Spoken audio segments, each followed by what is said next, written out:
पीले दांत वाली बहू। रंजना कभी ब्रश नहीं करती थी। उसे कितनी बार उसके माँ बाप ने डांटा, लेकिन उसका कोई असर उस पर होता ही नहीं था, जिस कारण से उसके दांत पीले पीले हो जाते हैं। शादी के बाद। अरे बहू, वैसे तो तुझ में कोई कमी नहीं है, पर तेरे दांत इतने पीले कैसे हैं बेटा? कैसे मतलब? कोई सर्जरी थोड़ी ना कराइए। वो तो क्या नाम, मैं ब्रश नहीं करती थी तो पीले हो गए। अब क्या करूं? आप कहें तो लाल करवा लूं या फिर काले? यार ये क्या है, क्यों माँ से लड़ रही हो? लड़ रही हूँ? अरे मैं लड़ रही हूँ या ये बोल रही है कि दांत पीले हैं, पीले। अरे तपस्या थोड़ी ना की है इन्हें पीले करने के लिए। बकायदा ब्रश नहीं किया है 20 साल तक, तब जाकर। छी, कैसी बात कर रही हो? ये उस वक्त तो पीले नहीं थे जब हम लोग तुम्हें देखने आए थे। अरे तब साफ करवा लिया होगा डेंटिस्ट के पास जाकर। अब देखो कैसे पीले पीले लग रहे हैं। रंजना सास की तरफ गुस्से से देखती है। फिर शुरू हो गई पीले पीले पीले। अरे पीले तो तब भी थे जब मेरे हाथ का रसगुल्ला उड़ा उड़ा कर खा रही थी और बोल रही थी, लड़की नहीं गुणों का खजाना दे रहे भाई साहब आप। खैर, अब वो लोग करते भी तो क्या करते, पीले दांत वाली बहू पल्ले पड़ी थी तो झेलना तो था ही। एक दिन कीर्तन में रंजना गाना गा रही थी। अरे कमला बहन, माँ का द्वार है, यहाँ तो सब शुद्ध होकर आते हैं, फिर अपनी बहू को ब्रश भी नहीं करवाती तुम। दूर से पीले पीले दांत भक्ति में बाधा उत्पन्न कर रहे हैं। अरे कोई 2 साल के बच्चे थोड़ी ना लेकर आई हूँ मैं बहू बनाकर। अच्छी खासी लड़की है, अरे कैसे करवाऊं ब्रश?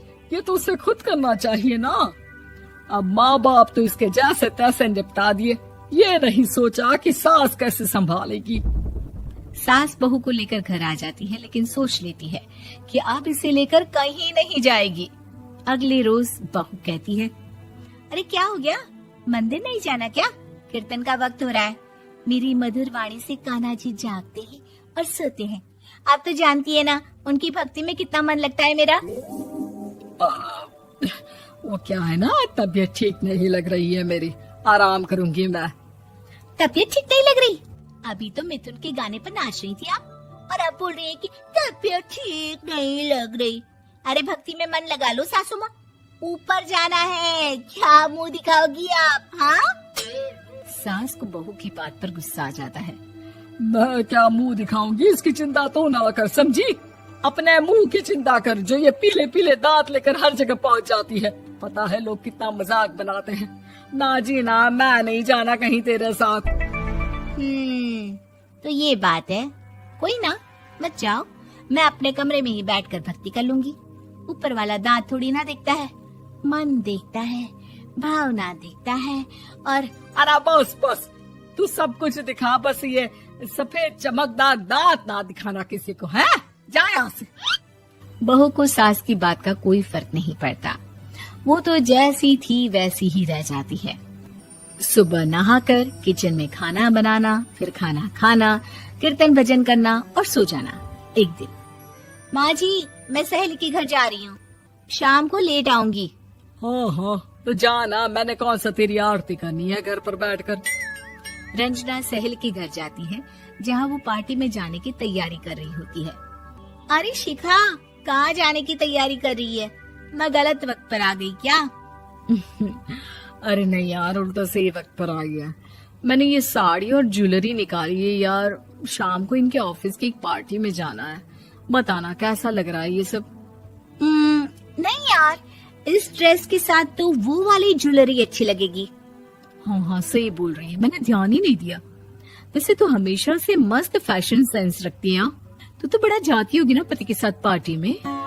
रंजना कुछ नहीं बोलती, बस सोचती है कि यार काश ये बात सही हो जाती, पर मैं क्यों नहीं जाती पार्टी में? क्या इन लोगों की कोई पार्टी होती नहीं होगी? रंजना घर आती है और रात में पति से सवाल करती है, एक बात बताइए, आप मुझे किसी पार्टी में क्यों नहीं ले जाते? क्या आपकी यहाँ ऑफिस में पार्टी नहीं होती? पति बेचारा क्या कहता कि दांत पीले हैं तुम्हारे इसलिए। अरे कोई पार्टी होती नहीं हम लोगों के ऑफिस में, तो कहाँ से लेकर जाऊं? और मार्केट, मॉल, कहीं वीकेंड घूमना, कहीं तो। अरे यार सारे हफ्ते में एक छुट्टी मिलती है, तो सोचता हूँ कि आराम ही कर लूं। क्यों? रंजना मन मार के रह जाती है। पहले कभी सास के साथ मंदिर जाया करती थी, लेकिन वो भी सास ने ले जाना बंद कर दिया। घर बैठी बैठी रंजना बोर हो जाती है। तभी उसे आइडिया आता है और वो मायके जाने का सोचती है। सासू माँ, 2 दिनों के लिए मम्मी के घर जा रही हूँ। अच्छा अच्छा ठीक है, आराम से जा। और हाँ, माँ से कुछ अच्छी आदत सीख कर आना कि कैसे शरीर के हर भाग की तरह दांतों की सफाई भी जरूरी होती है, समझी? शुरू हो गई ना आप। वो लोग आपकी तरह नहीं है कि छोटी छोटी बात का बतंगड़ बना दे। उन लोगों के लिए मैं मायने रखती हूँ, ना कि मेरे पीले पीले दांत। रंजना माँ को बिना बताए उन लोगों को सरप्राइज देती है, लेकिन जैसे ही वो दरवाजे पर पहुँचती है, अंदर देखती है कि घर वाले कहीं जा रहे होते हैं। अब माँ, काश रंजना दीदी के दांतों वाली प्रॉब्लम नहीं होती, तो वो भी हम लोगों के साथ चलती ना बुआ जी की बेटी की शादी में। हाँ बेटा, लेकिन अब उसे कौन समझाए कि उसको उसके पीले दांत नहीं दिखते, लेकिन उसके आसपास के लोगों को कितना एम्बैरेसिंग फील कराते हैं। मुझे तो कितनी बार उसके स्कूल की टीचर ने शिकायत की कि उसके साथ कोई लड़की बैठना भी नहीं चाहती, और ना ही कॉलेज में कोई उससे बात करना चाहता था। लेकिन पता नहीं क्यों उसे ये बात समझ में ही नहीं आती। कोई कमी नहीं है उस लड़की में, बस यही कि दांत पीले हैं। वो तो भला हो जीजा जी और उनकी माँ का, जो दीदी को जैसी है वैसे ही रखा हुआ है। रंजना को अपने घर वालों की बात सुनकर बहुत दुख होता है। वो सोचती है कि वो क्या करे, लेकिन फिर वो सीधा डेंटिस्ट के पास जाती है, अपने दांत चमकाती है और कसम खाती है कि वो रोज ब्रश करेगी। अरे क्या हो गया? तुम तो 2 दिनों के लिए गई थी ना, पर कोई ना, अच्छा है, चलो आ गई तो। रंजना सास के सामने आकर खड़ी हो जाती है और पूरी स्माइल करती है, उसके चमकदार दांतों को दिखाती हुई। हाँ? चले मंदिर। माँ, मुझे माफ कर दीजिए, मैंने आप लोगों को बहुत एम्बैरेसिंग फील करवाया। मैं आज से रोज ब्रश करूंगी।